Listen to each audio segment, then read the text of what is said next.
All right, man. Let's talk about Dan Campbell. Seems to have an issue with James Houston. All right.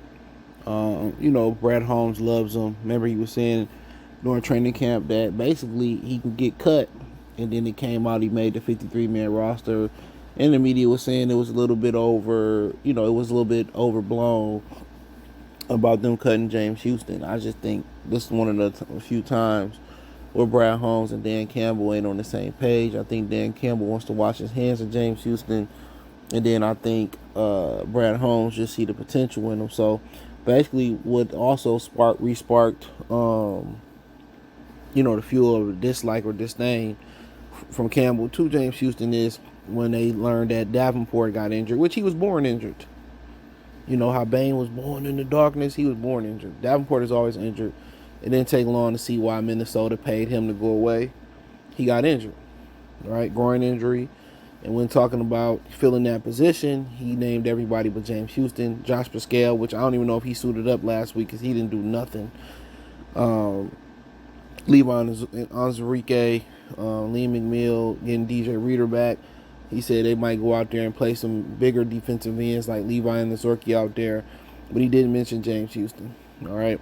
He even mentioned that moving Derek Barnes and playing some more edge. See, Derek Barnes was an edge rusher at Purdue. He wasn't a traditional stand-up linebacker. He was the guy that go get the quarterback. So they talking about utilizing everybody but James Houston. And he also talked about, what he had to do to get in the uniform and be active this week. He said it comes down to a lot of things as far as, injuries in other areas, special teams. You got injury on the defensive line. You know what I'm saying? So my thing is, he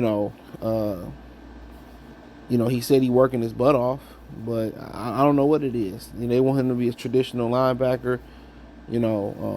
I mean, I don't know if it's personality wise it ain't meshing, because you're not gonna like everybody, no matter how nice of a guy, how much of a team leader Dan Campbell is. Everybody not gonna like you.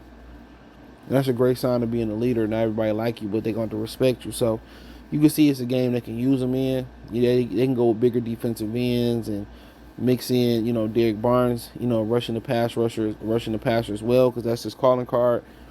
But also, you ain't got nobody other than maybe Barnes, not even him, who can replicate the speed of James Houston off the end. But if he ain't doing his job and playing his gap and being disciplined, then that can cost the team wins. You know what I'm saying? If he can't handle the run, that can cost teams wins. Teams are running on known passing downs now. We know that more than anything. Watching the Lions, they running on more passing downs than anybody. Probably not named Sean Payton where he at, but just continue to look at the situation. If Houston working, I just think it's a Brad Holmes believe in him, Dan Campbell done with him. That's what I believe the translation is. And I could be far off, I could be far right, I could be far wrong. But that's what I read into it. But he made the roster. He brings a unique skill set, pass rusher savant, speed off the edge. He probably the most athletic defensive end, probably not named Marcus Davenport when he healthy. So, yeah, you see why you want to keep him around. You see the potential. He had the 7 sacks, And some of these guys, a lot of these guys are not great practice players. They don't really care about practice. They show up in the game time. So, depending on where they got injuries at, they got injuries across that defensive line.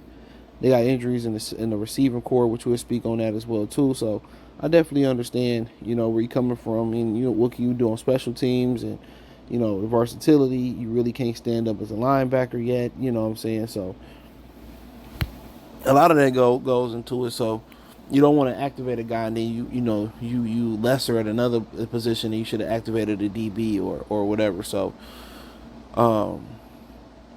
when you can get by with putting Makai Wingo at end, you can get by putting Onwuzurike in, you can get by with putting Pascal at end. You can all move them and be interchangeable. Guess what? I could take another linebacker, Derek Barnes, and put him at the edge. He could rush the passer. So when you got about 3 or 4 guys in that front 7 that could play that position, and you need help, they had to activate a 5th receiver because Isaiah Williams went down. They brought back Tom Kennedy and Tim Patrick, which I'll talk about this directly after this video. So when you start speaking on that aspect of stuff, so yeah. Um.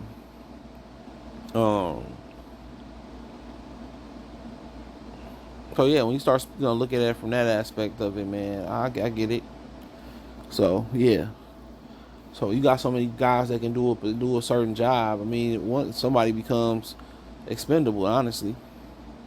So but he does bring a unique characteristic those guys don't bring, and that's speed, and that's getting to the quarterback. You know, and a lot of these guys in football are a little bit different than basketball. A lot of times you gotta practice really good to earn your spot, and a lot of times in basketball, that's not really the case. In football, it is. So if he ain't having the best practices, he making mental mistakes in practices, or maybe he's just ready to check out and go to it and get a fresh new scenery. That may be what it is. And anybody that can get 7 sacks, he ain't gonna be on the street long. And the Lions can't afford to lose somebody that can get you 5 to 7 sacks. Unless you're gonna go out there and get a Hassan Reddick, but that's not what they do. The Lions historically don't make splash moves like that. The splash moves they make like that is like getting a Reggie Bush. Getting you know, getting an old washed up player. So that's usually kind of the things that they get. But yeah, James, James Houston got to get it together. It's a lot of potential there. Um, he seemed like he got a close bond with Brad Holmes. So we'll see if he ain't active today. More than likely, he may not get out that doghouse.